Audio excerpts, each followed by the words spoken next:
Di aula, ketika kita jalan, aula kan gelap. Kalau nggak dipakai kegiatan pasti gelap. Di aula itu kita berlima pas banget ngelihat hal yang sama. Perempuan yang tadi gue lihat di kamar mandi. Pas dilihat, cuma 3 orang yang lihat bang. Yang 2 orangnya lagi enggak. Kan posisinya tuh ini lemari, jendela, ini lemari. Terus di tengah-tengahnya ada kasur gitu kan. Nah, di pertengahan antara lemari itu ada sosok pocong.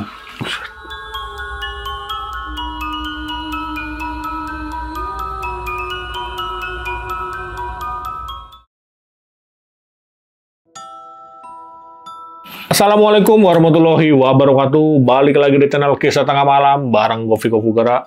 Dan malam kali ini seperti biasa nih, gue udah menghadirkan narasumber yang bakal menceritakan pengalamannya sewaktu beliau sekolah di pesantren di daerah Bandung.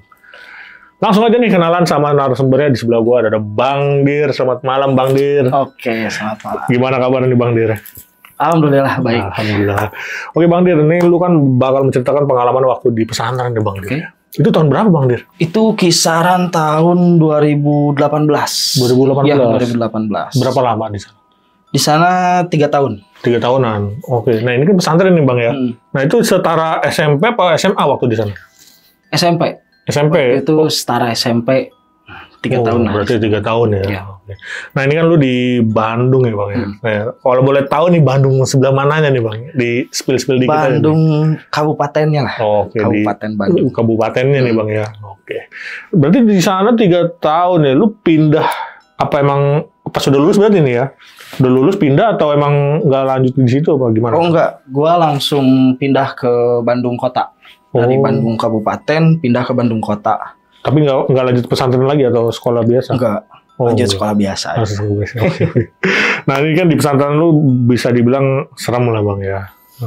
Nah ini banyak yang ngalamin apa lu doang nih Bang yang ngalamin di situ? Wah kalau yang ngalamin kayaknya semuanya ngalamin sih. Berarti semua ngerasain lah ya? Ya semua ngerasain. Gila. Dan lu di situ 3 tahun kuat tuh Bang, 3 tahun. Kuat. Oke nih untuk cerita selengkapnya kita tahan dulu nih Bang nih ya. Oke. Nah bagi kalian yang penasaran dengan ceritanya Bang Dir nih, simak terus sampai habis, jangan skip. Dan seperti biasanya sebelum mulai gue mau ngingetin buat kalian yang pengen bercerita juga nih seperti Bang Dir di sini, bisa langsung klik link yang ada di deskripsi di bawah ini. Dan satu lagi nih buat kalian yang udah nonton tapi belum subscribe, langsung aja klik tombol subscribe sekarang agar kita makin semangat memberikan asupan horor ke kalian. Oke, gak usah lama-lama lagi. Kisah Tengah Malam dimulai.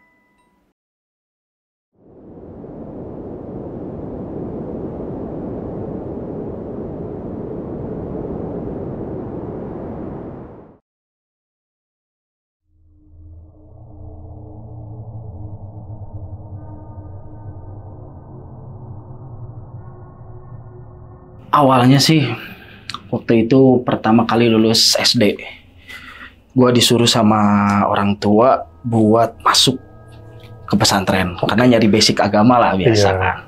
Nah masuk ke pesantren tahun pertama di situ gue ngerasa biasa, gue masih fokus belajar dan sebagainya. Tapi banyak hal dan banyak cerita dari kakak-kakak kelas, bahkan dari penjaga asrama, bagaimana kisah horornya yang ada di pesantren ini. Nah, biasanya kita bangun subuh lah ya, jam 3 atau jam 2 untuk kegiatan mulai di pesantren tuh. Tapi dirasa banyak sekali hal-hal yang mencekam jika kita itu dibangunin jam 3 subuh nih ya? Jam 3 subuh. Dari mulai kamar mandinya yang gelap, terus dari asrama ke masjidnya lumayan agak jauh. Tapi ya semua orang ngelanjutin aja, kayak biasa aja gitu kan. Bagi gua, untuk ngerasain hal itu tahun pertama masih enjoy. Karena belum tahu kisah-kisah yang ada di situ kayak gimana. Sampai pertama kali gua ngerasain di kelas 2. Pertama kali gue ngerasain kejadian mistis kelas 2. Tapi yang paling hebat, yang paling Wah, pokoknya gak akan lupa lah sampai sekarang. Itu di kelas 3. Pertama kali ngerasain tuh kayak apa ya? Biasa-biasa aja gitu. Enggak dijadiin pikiran gitu, enggak dijadiin mental gitu. Karena waktu pertama kali ngerasain ada yang ketuk kamar mandi, terus ada bayangan-bayangan dari masjid, dari aula. Itu hal yang biasa lah. Cuman bagi gua yang pertama kali, wah, pada akhirnya gua beradaptasi.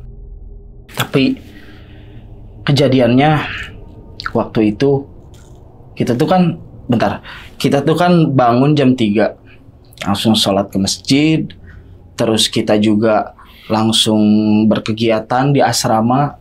Kayak kegiatannya tuh ada menghafal, ya biasalah ya, basic pesantren, menghafal bahasa Arab, terus belajar khutbah dan lain sebagainya. Terus lanjut kita ke sekolah, jam 7 pagi itu kita ke sekolah, pulang jam 2, langsung kita kegiatan lagi asrama jam 3 sampai jam maghrib, jam 6. Dari maghrib kita fokus ngapalin buat setoran.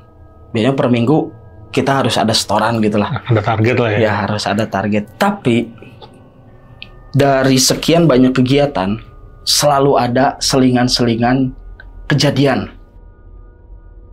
Kejadian yang paling dasar itu, yang paling biasa itu bayangan, suara, kayak gitu bang. Tapi waktu itu gua kelas 3 lah. Kejadian yang paling puncaknya yang gua rasain tuh. Kelas 3 waktu itu kan ada organisasi kan. Ada organisasi di pesantren tuh. Posisinya semua jajaran staf atau jajaran pengurus kali ya. Pengurus asrama tuh lagi keluar, lagi ngadain acara LDKO, latihan dasar organisasi. Nah, kita yang kelas 3 itu dibebasin. Mau pulang, mau diam di asrama. Yang penting setiap minggu setoran harus masuk. Gua pikir kalau pulang ke rumah kan, wah kacau lah ya. Dari mulai setoran nggak bakal kekejar, terus dari mulai kita sering main HP kalau pulang, ya pada akhirnya gue mutusin buat diem di asrama. Dan waktu itu angkatan gue perkiraan ada 40 orangan lah. Cuman yang diem di asrama itu cuma 5 orang. Sisanya kelas 2 sama kelas 1 itu lagi keluar. Kelas 1 yang di LDKO, kelas 2 sebagai pengurus, dia yang nge-LDKO anak-anak. Waktu itu inget kita masih sering kita sering ngedengerin radio. Karena di asrama gak bisa lah ya, gak bisa kita pegang HP dan lain sebagainya. Alat komunikasi itu cuma ada 1 di pengurus asrama. Terus kita juga hiburan cuma 1, radio. Dan radio pun itu satu-satunya lagi. Satu-satunya. Di asrama gue waktu itu biasa kita ngedengerin radio, musik, dan lain sebagainya. Cuman malam Jumat biasa kita ngedengerin kisah-kisah yang horor dari radio tuh. Mulai jam 10 kita ngedengerin kisah-kisah horor. Kita tuh nggak ngerasain apapun. Karena posisinya kan banyak orang bang. Nah, tapi waktu itu karena kita cuma berlima, suasana asrama tuh kayak, wah, mencekam lah ya. Benar, mencekam banget. Kasur banyak yang kosong, bayangin. Pikiran kita, psikologis kita kalau lihat kasur yang kosong, ruangan luas yang kosong kayak gimana? Wah, mencekam. Ruangannya kosong, diisi cuma 5 orang. Terus gantungan-gantungan baju banyak yang kosong juga. Otomatis kalau misalnya gantungan baju kosong, jendela pada kelihatan. Karena kan biasa kan anak asrama kalau ngegantungin baju di jendela. Di hada-hada jendela atau di pinggir lemari gitu. Waktu itu kosong semua bang. Kosong itu. Nah, sampai jam 10 kita ngedengerin. Mulai nih. Berlima kita tidur di tengah-tengah asrama. Karena kalau di pinggir radionya kurang enak lah didengar kalau di pinggir. Kita di tengah tuh. Ada temen gua namanya Fawaz, Akmal, Ilham, sama satu lagi Padil. Gua berlima di situ ngedengerin dari jam 10 dan acara itu di radio sampai jam 2. Berarti ada 3 cerita di dalam radio itu. Cerita pertama enjoy. Kita masih semuanya masih terbangun lah, masih fokus ngedengerin, fokus ngebayangin dan sebagainya. Nah, pas beres cerita pertama, masuk ke cerita kedua. Itu ingat waktu nyeritain pocong di rumah sakit. Cerita yang kedua tuh. Nah, pertengahan cerita kedua, di pertengahan cerita kedua, kita berlima masih ya agak-agak ngantuk. Karena kan posisinya udah setengah 12 malam tuh. Pertengahan cerita kedua. Dari situ mulai.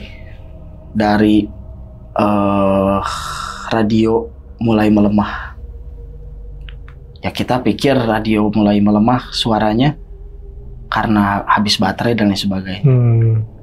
Cuman dari sisi sebelah kanan asrama, itu ada suara ledakan. Kencang bang. Semua orang langsung pada kebangun lah ngelihat apa yang ada apa gitu kan. Ya biasalah bahasa Sundanya aya naon gitu kan. Dari situ kita panik lah. Cuman paniknya nggak sampai lari, nggak sampai apapun gitu, masih tanya gitu, kenapa ini ada apa gitu. Pas dilihat semua orang takut. Pas dilihat cuma 3 orang yang lihat bang, yang 2 orangnya lagi enggak. Kan posisinya tuh ini lemari, jendela, ini lemari, terus di tengah-tengahnya ada kasur gitu kan. Nah, di pertengahan antara lemari itu ada sosok pocong. Pocong bang. Pas sama cerita yang lagi diceritain di radio, si pocong itu diam aja. Yang 3 orang ngelihat langsung pada lari, yang 2 orang yang gak ngelihat itu ikut-ikutan aja lari karena ikutan panik. Kita keluar dari asrama. Posisi asrama yang di bawah itu mati, sengaja dimatiin sama pengurus asrama. Ada namanya si Abah. Nah, dari situ mulai kita lari bertiga. Keluar yang 2 orang ngikutin. Pas turun ke tangga, yang 3 orang otomatis nggak lirik kanan kiri kan, nggak lirik. Fokus dia itu, fokus aja lari yang bertiga. Yang berdua karena dia penasaran ada apa gitu, aya naon. Pas turun, yang kedua baru dia ngeliat. Yang 2 orang baru dia ngeliat, tapi sosoknya beda. Bukan pocong bang, tapi anak kecil hitam. Loh, apa dia ini di mana tuh sosok ini? Jadi dia tuh turun ke tangga. Kita tuh berlima turun ke tangga. Nah, si anak kecil hitam ini langsung nyamperin, diem di atas tangga. Di tangga paling atas itu. Yang kita berlima turun ke bawah. Cuman yang bedanya yang 3 orang itu dia fokus aja lari, nggak lihat. Yang kedua dia nengok. Sampai ke bawah, kita rasa bersyukur banget lah karena kita ketemu sama penjaga asrama. Abah, kita sebut Abah.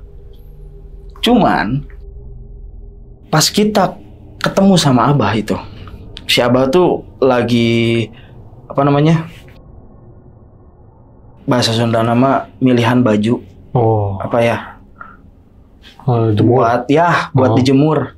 Baju tuh dipilih, dijemur. Nah, karena kan anak-anak asrama banyak orang yang kayak hilang baju, terus bajunya yang lagi dijemur jatuh ke bawah. Nah, sama si Abah itu dibener-benerin.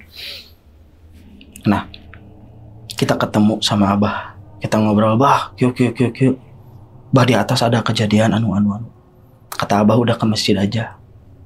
Gua dari situ berlima berangkat ke masjid. Ke masjid ya biasalah di jalan kita saling ngobrol. Tadi ada pocong. Tapi yang berdua enggak. Tadi ada anak kecil hitam kelihatan. Pas kita sampai ke masjid, di WC masjid ada si abah lagi.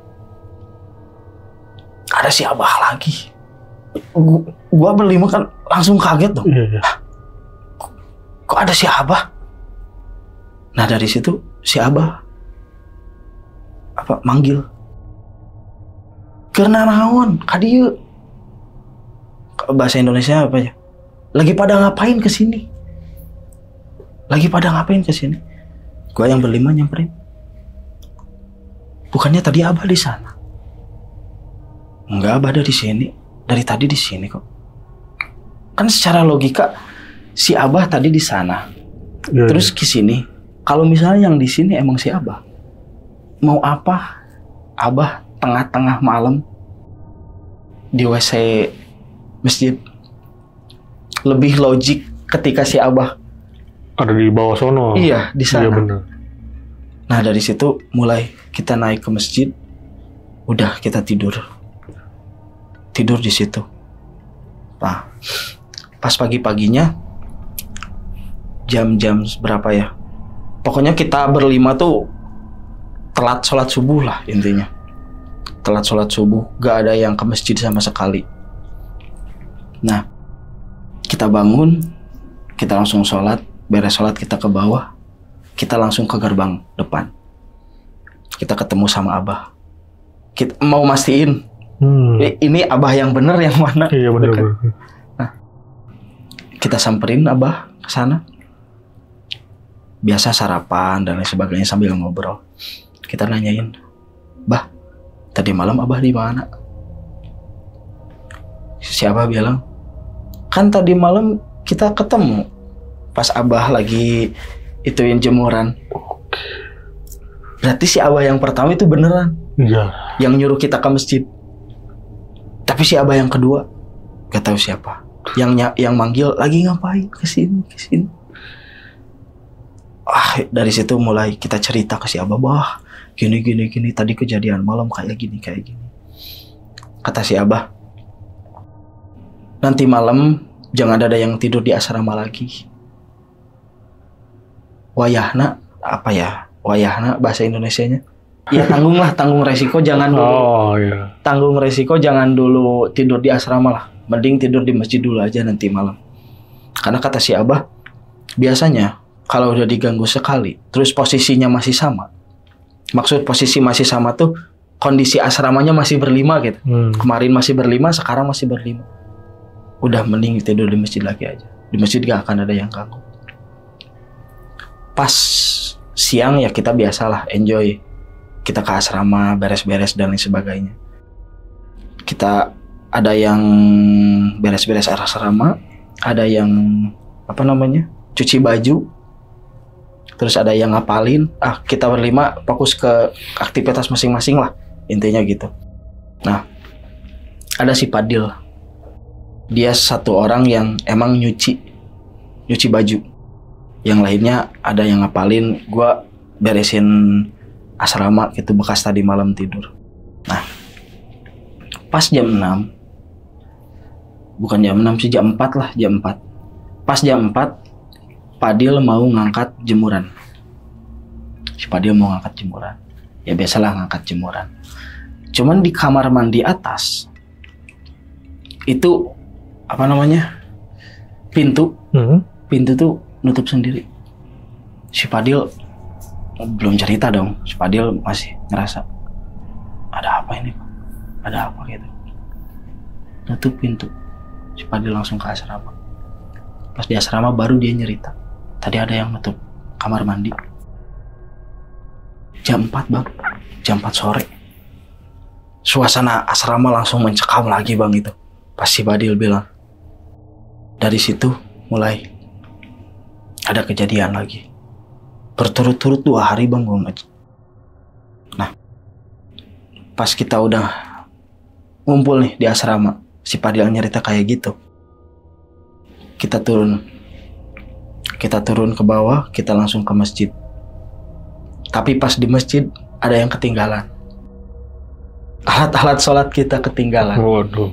Kayak apa namanya? Sejadah, sarung. Ya sejadah, sarung, kayak gitulah biasa. Karena kan posisinya waktu itu udahlah, ayo ke masjid aja. Buru-buru lah ya. Buru-buru kan langsung. Awalnya emang kita maksain, nggak akan pakai alat sholat. Ya biasalah pakai baju biasa gitu, pakai baju training, kaos gitu kan biasa. Cuman posisinya ada apa namanya, murabi itu apa namanya ya, ustadz yang ngejaga asrama. Oke. Kebetulan ustadz itu baru datang. Ya dari situ kita sebagai santri takut dimarahin lah, takut dihukum gitu gara-gara nggak pakai alat sholat. Ya kita maksain ke asrama lagi. Itu posisi jam 5:30 atau mau maghrib lah posisinya. Kita naik ke atas, kita ambil alat sholat. Pas turun lagi, benar bang, di kamar mandi atas ada perempuan. Dan itu yang lihat cuma gua. Kamar mandi gini, perempuan tuh, dia duduk, dia gini, ngeliatin. Kayak tatapannya tuh bukan marah, justru tatapannya tuh kayak penasaran gitu. Gini. Tapi wujudnya normal, manusia. Wujudnya normal. Tapi kan di asrama ya gak akan mungkin ada perempuan dong. Iya. Gitu kan. Dipisah lah ya. Iya. Turun ke bawah, gue belum cerita apapun. Takut mereka jadi panik lah kayak gimana. Ke masjid biasa. Suasana mulai enak lagi. Jam-jam beres isya kita makan. Jam-jam beres isya kita makan. Posisi makannya tuh enggak di asrama, tapi ada di dapur di depan, di pinggir apa namanya, aula. Kita makan di situ, kita ketemu sama tukang masaknya. Kita ngobrol dulu situ tuh. Kita ngobrol, Bi, tadi kemarin gini, oh cerita panjang lebar pokoknya. Nah, kata si Bibi, udah, sekarang nginep aja di sini sama Bibi juga di sini kok tidurnya.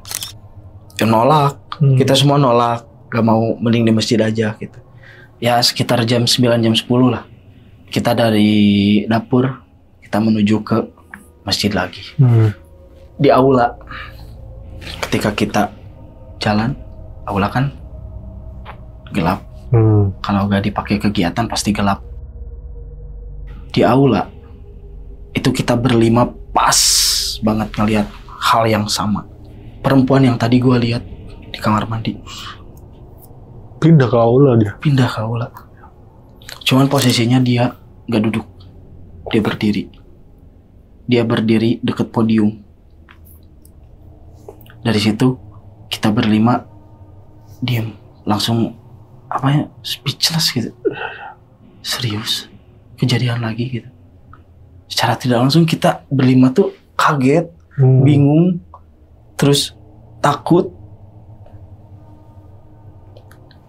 Pas kita maju lagi, perempuan itu udah gak ada. Cuma sebentar doang dia munculnya. Munculnya cuma sebentar doang. Kita masuk ke masjid. Di situ enjoy lagi. Kita enjoy lagi. Pas bangun,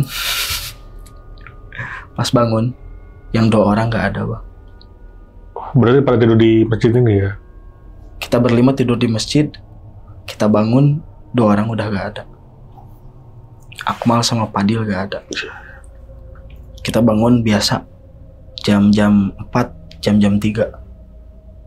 Gua pikir kita bertiga mikirnya, oke, dia mungkin ke kamar mandi duluan dan sebagainya kan. Bangun tidur, biasalah enjoy, masih fresh gitu, nggak mikir yang aneh-aneh gitu kan. Pas tahu-taunya mereka berdua lagi tidur di asrama. Tidur di asrama? Mereka tidur di asrama. Awalnya dia Awalnya bareng sama kita, Bang. Oke. Justru yang gua aneh itu gini, Bang.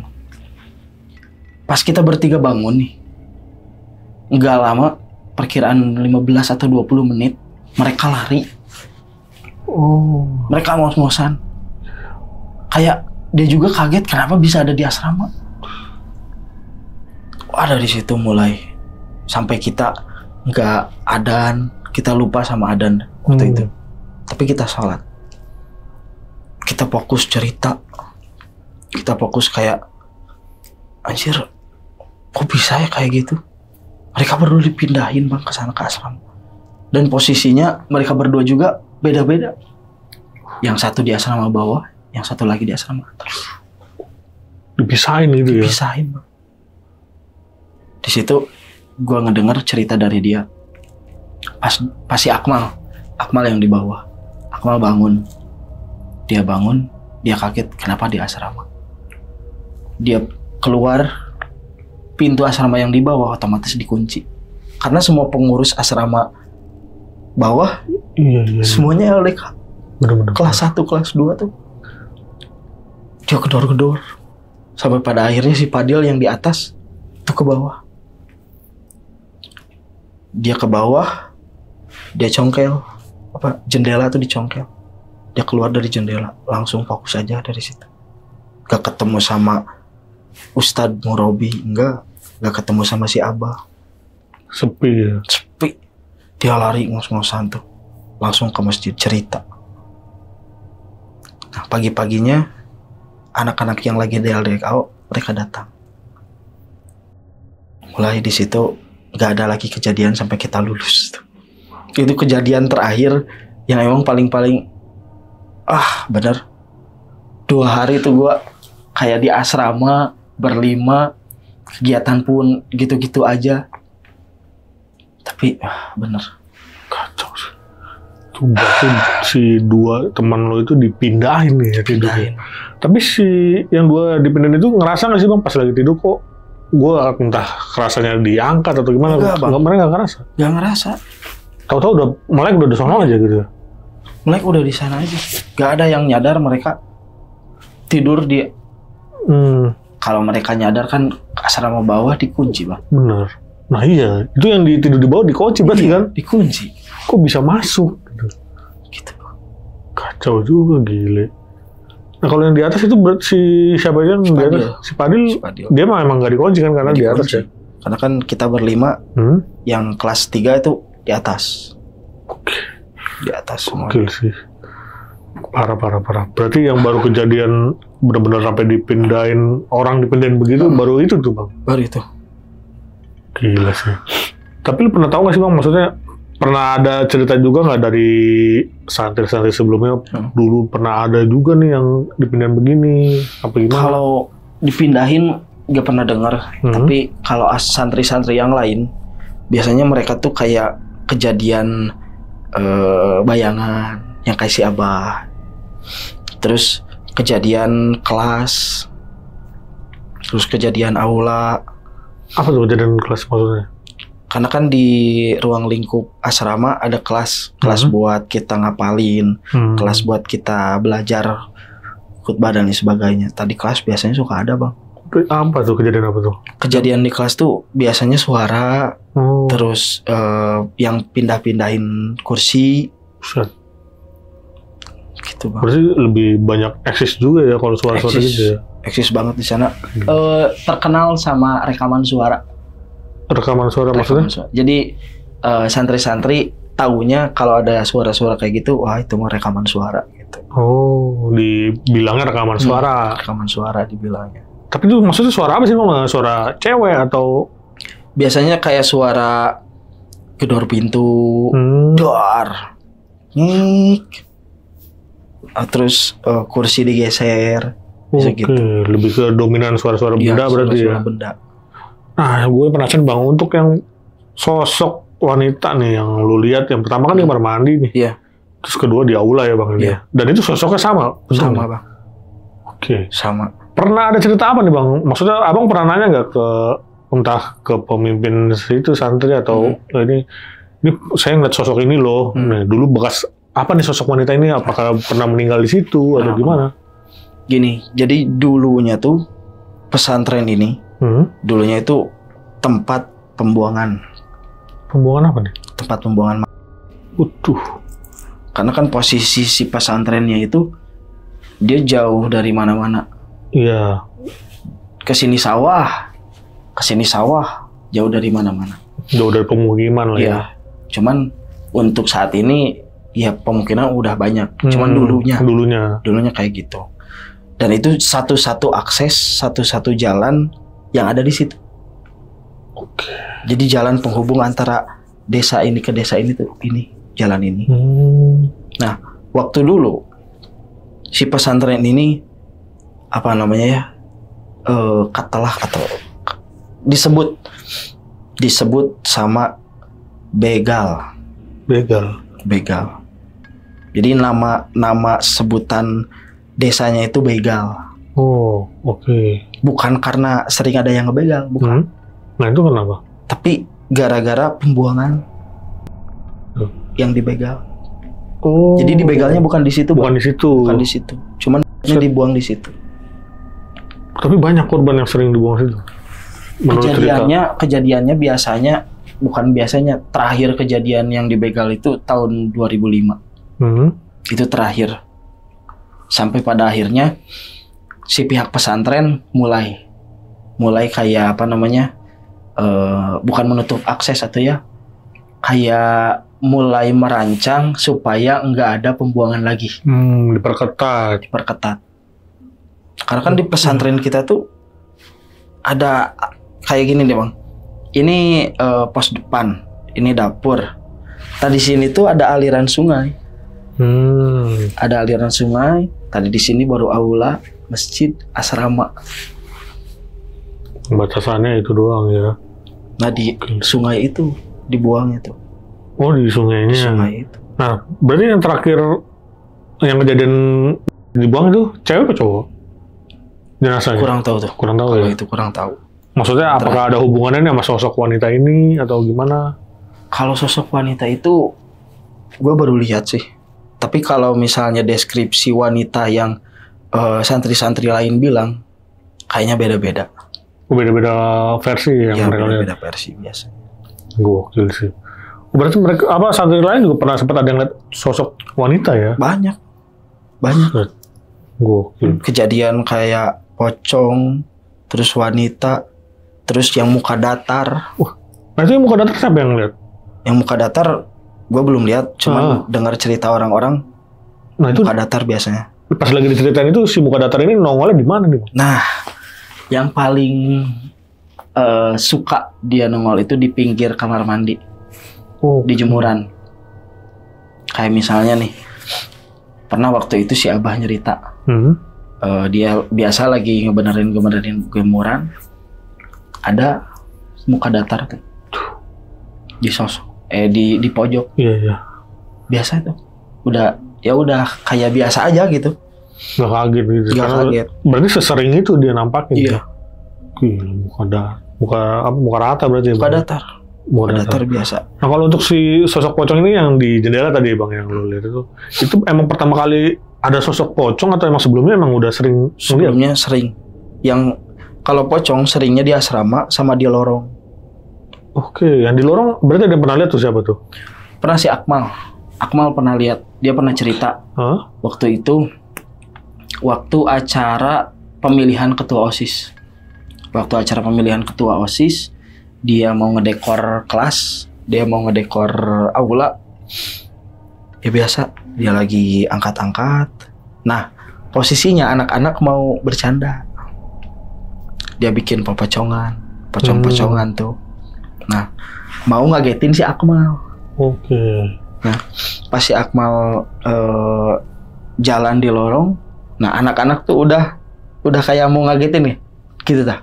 Ya udah mau siap lah. Ya udah siap. Cuman sebelum anak-anak loncat, si Akmal udah kaget duluan. Berarti dia ngeliat sosok yang beneran? Iya. Dia ngeliat sosok yang beneran. Kacau.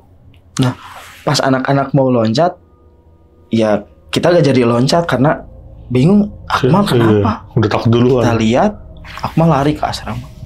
Kita samperin kenapa. Dia lihat pocong di ujung sebelah sana, di dekat aula.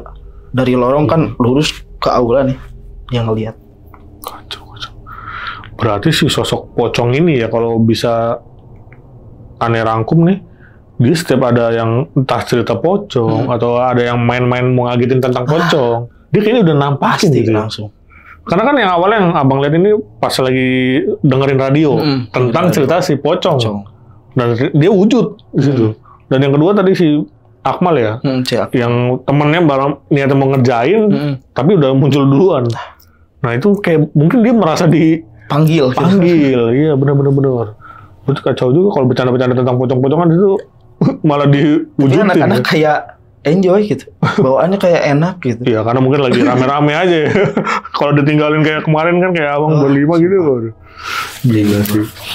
Tapi untuk berarti yang abang di masjid itu yang lihat abah, si abah kan emang ternyata yang asli abahnya ada yang di ini ya, Jemuran. Selain abang sama teman-teman abang nih yang lihat si abah, pernah ada cerita lagi nggak dari teman abang ngeliat si abah di sini, tapi ternyata bukan. Sering banget itu. Buset. Karena gini, ada satu cerita yang emang kayak semua orang udah tahu. Iya, apa tuh? Alumni pasti tahu. Abah jadi 7 waktu itu. Buset. Jadi 7 sih Abah. Yang satu di asrama, di masjid, terus lagi di tempat sampah, di dapur, di pos. Buset. Itu ngeliatnya bebarengan atau beda waktu tuh? Kalau pas ada waktu itu berapa orang ya? 3 orang kalau nggak salah. Sampai cerita itu bener-bener viral tuh ke seluruh. Buset. Menyerupai si abah ini. Sama kejadiannya dari sore ke malam. Panjang tuh ceritanya bang. Dari sore ke malam kayak sore nih kita ketemu sama abah di sini. Terus selang 20 menit kita ke sini tapi nggak ngelihat abah, tapi si abah udah ada di sini. Oh itu. Tapi gue lupa lagi ceritanya kayak gimana. Kacau juga bisa abah. Tapi si abahnya ini maksudnya apakah dia punya sesuatu atau emang dia nggak tahu apa-apa mengenai sosok-sosok yang menyerupai dia? Kalau tahu dia tahu sih. Tapi kalau punya sesuatu nggak tahu.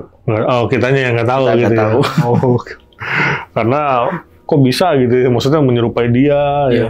Dan itu juga apa sih? Maksudnya sosoknya juga nggak serem ya. Maksudnya kayak benar-benar si abah ya. Sama persis kayak gitu. Cuman biasanya nggak logik aja gitu. Iya benar. Dari sini kok tiba-tiba di sana, kok tiba-tiba di sini. Ya langsung pindah sesuatu tempat ke suatu tempat itu cepat gitu ya. Gila sih. Tapi yang menurut gue paling epic sih tadi tuh yang temen lu tidur tadinya di masjid. Nah itu tiba-tiba ada di dalam. Tuh rasanya gimana tuh dia tiba-tiba melek. Ada di ruangan asrama atas sama bawah ya. Apalagi yang di bawah tuh yang dikunci. Buset itu rasanya gimana tuh dia kagetnya. Tapi dia pindah itu bang. Kan kita tidur di masjid pakai sejadah. Ya. Nah sejadahnya tuh nggak ikut hilang gitu. Oh tetap ada nih dia. Tetap ada. Cuman orangnya aja nggak ada. Orangnya aja nggak ada. Kacau itu. Tapi sampai sekarang belum ada yang tahu tuh sosok siapa nih yang mindahin mereka berdua ya. Tapi kalau misalnya diruntutin, menurut gua wanita yang tadi bang. Oh, yang berhubungan ya? Iya, wanita yang itu. Kenapa tuh bisa mengarah ke dia? Karena yang pertama, dia tatapannya bang. Waktu tatapan di kamar mandi. Dia bener kayak gini, duduk kayak gini, ngeliatin gue kayak penasaran. Bukan, jadi wajahnya tuh bukan marah, bukan kesel, bukan pengen apapun gitu. Tapi kayak penasaran gitu. Nah itu dia kan, tapi dia ngeliatin lu kan? Iya. Yang dipindahin malah temen lu nih 2 nih. Nah itu maksudnya sangkut pautnya apa nih? Maksudnya di antara mereka, apakah temen lu ada yang ngelakuin hal aneh atau gimana? Mungkin kayak yang tadi si Padil kan lihat apa namanya? Pintu yang ketup sendiri. Di situ persis sama persis. Cuman kalau misalnya kaitkan sama si Akmal, gue kurang tahu. Karena kan biasanya nih mitos-mitosnya tuh kalau kita tidur di masjid entah belum cuci kaki, dulu kan biasanya ada yang bilang digotong jin lah, digotong apa, nah barangkali begitu Bang ya. Tapi ini nggak tahu nih maksudnya tujuan dia apa ya, dan karena apa, karena emang si teman lu dua ini ya biasa-biasa aja kan, nggak ada ngelakuin salah apapun Bang. Nggak ada. Yo, gokil sih itu sampai dipindahin. Tapi di tempat lu ada CCTV nggak sih Bang? Enggak. Oh belum ada ya? Belum ada. Iya. Karena mungkin seru tuh kelihatan tuh kan kalau di CCTV. Ini kok tiba-tiba bisa masuk ke sini, apalagi tuh dikunci. Yang gue heran tuh dikunci. Kok bisa masuk situ? Gokil. Oke, itu dia tadi cerita dari Bang Dir nih mengenai pengalamannya waktu di asrama pesantren ya Bang ya. Dan itu gokil banget sih Bang, sampai temen lu dipindahin itu gila-gila. Dan bahkan apa ada sosok pocong, ada sosok wanita ya Bang. Banyak banget. Banyak yang lihat lagi ya, bukan cuma satu ya. Dan teror suara ya, kayak udah sering gitu berarti ya. Sering banget. Gila, gokil. Yaudah nih Bang Dir, terima kasih banyak nih ceritanya nih. Siap, sangat luar biasa. Dan sebelum closing nih, gue mau ngingetin lagi nih buat kalian yang pengen bercerita juga nih seperti Bang Dir di sini, bisa langsung klik link yang ada di deskripsi di bawah ini. Oke, segitu dulu. Gue Viko pamit undur diri dan Bang Dir juga pamit undur diri. Wassalamualaikum warahmatullahi wabarakatuh.